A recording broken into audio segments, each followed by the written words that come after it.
If you've never heard of the club called the Bilderbergers before, it's for only one reason. They haven't wanted you to know. Hold on. Why people... No. Don't tell me what I'm going to say. Tell me about the Bilderberg Group. You know nothing about the Bilderberg Group, which your Prime Minister and your major owner of your newspapers is a member of. So's the British Prime Minister. The media here won't cover it.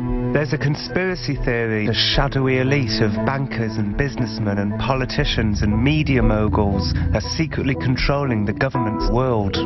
They start the wars, they cause the famines, they control governments, they choose the presidents, both candidates, they tell them what to do. They're setting up the one world order. The theory goes that these elitists plan to create an all-powerful new order, a world government that will destroy anyone who disobeys them. If I could explain to you who they were from the top down, we could just get a whole bunch of rope and go hang a bunch of them. And they're a despicable organization. But now, some conspiracy theorists believe they've uncovered the name of this secret cabal. They say their cover is now blown, that they are called the Bilderberg Group.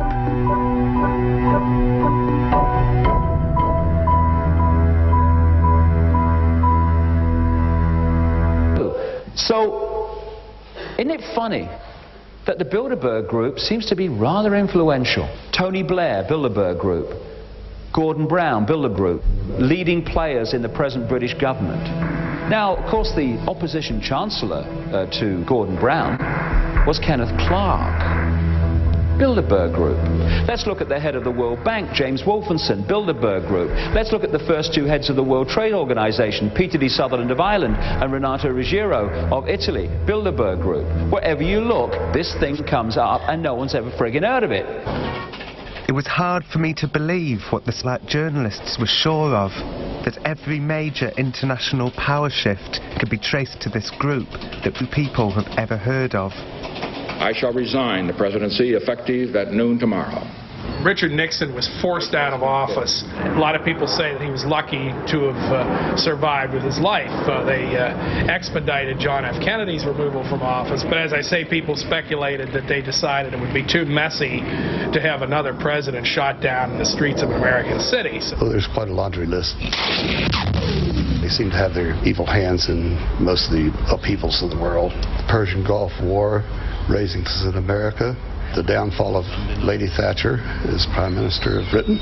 Now it's time for a new chapter to open, and I wish John Major all the luck in the world.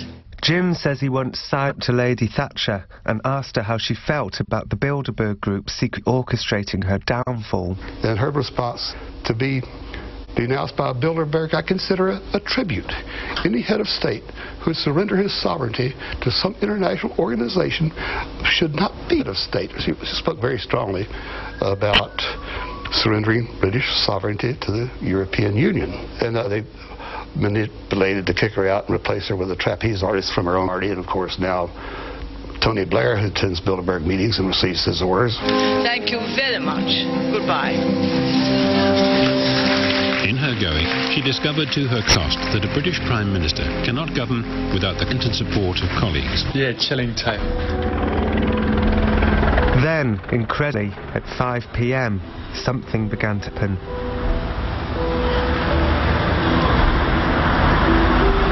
Later I managed to get a copy of the guest list, the names of the men who really did roll past us up the drive of the Caesar Park day.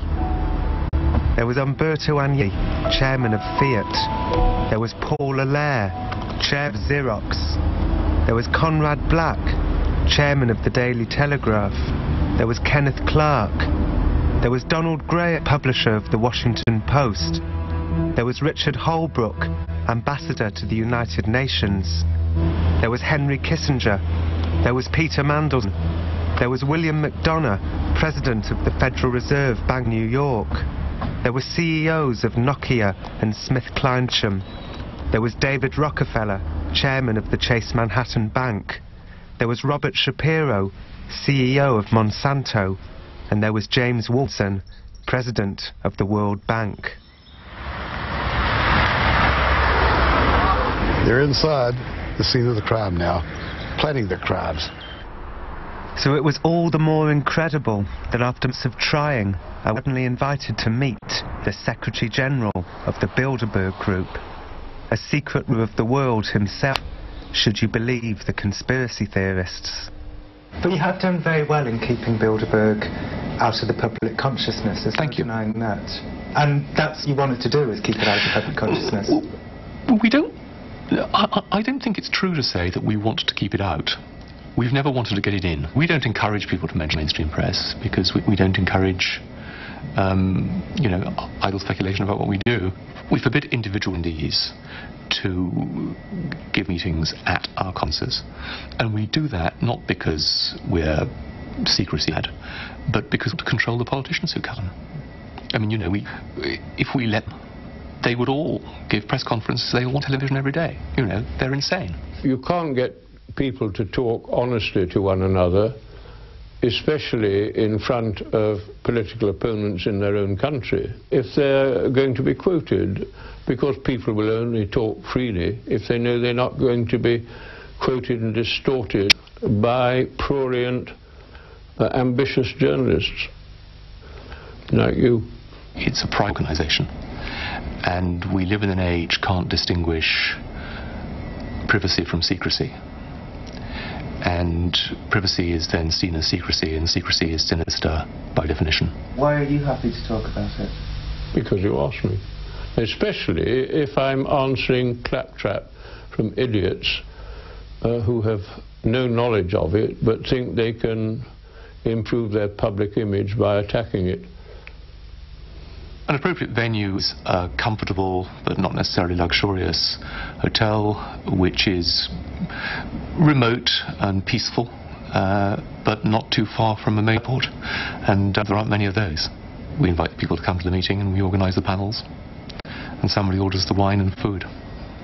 So, are you like a headhunter? Because a lot of people who've been to Bilderberg have gone on to be President or Prime Minister. Tony Blair, the year I went, 93, that's right, and Bill Clinton a couple before he became President. We're looking for people who are thoughtful, either are or are going to be influential. I don't think we're as talent spotting as you suggest, actually. Conspiracy theorists, of course, say that it's not about talent spotting, it's about bringing these people in and then making them the next President or Prime Minister. If the conspiracists saw the difficulty we had in actually organising a meeting, I don't think they would credit us with such supernatural powers. It was never a policy-making organisation. It was always a policy-discussing organisation. Rockefeller was involved, Henry Kissinger also, Jack Hines, who was the head of the Heinz Baked Beans Corporation, and it was a way of bringing together politicians, industrialists, financiers and journalists from the whole of the Western world to talk about things so that they had a better feel for one another's attitudes. And as you know, politics should involve people who are not politicians. Yeah, well, I think he made a mistake by being secret at the early stages, and I think initially there was secrecy, but secret is rather stupid. And I think Bilderberg would probably agree that they made a mistake. And some of the business people get rather carried away, and old Henry Kissinger arrives with his security posse and everything like this. But it does have us serious in that some of these people have had their lives threatened. Conspiracy theorists say that the ultimate Bilderberg agenda is on world government. I think that's exaggerated, but not totally unfair, in the sense that those of us in Bilderberg really felt that we couldn't go on forever fighting one another for nothing and killing people and rendering millions homeless. And to the extent that we could have a single community throughout the world would be a good thing. Does it help a career to go to a Bilderberg meeting? No, I don't think going helped your career. I think, in a way, when you got a job, you had more influence in the global field. Isn't that in some way a conspiracy? Oh, come off it, dear boy.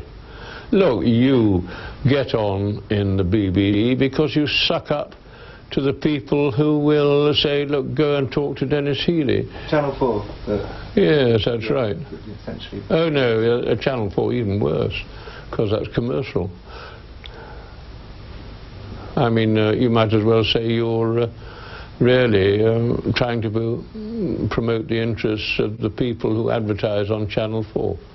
Even I don't believe that. As always in conferences of this kind, many of the most important interactions take place at the breakfast table. Hearing the Bilderbergers talk made me wonder if they were a conspiracy and they just didn't realise they were.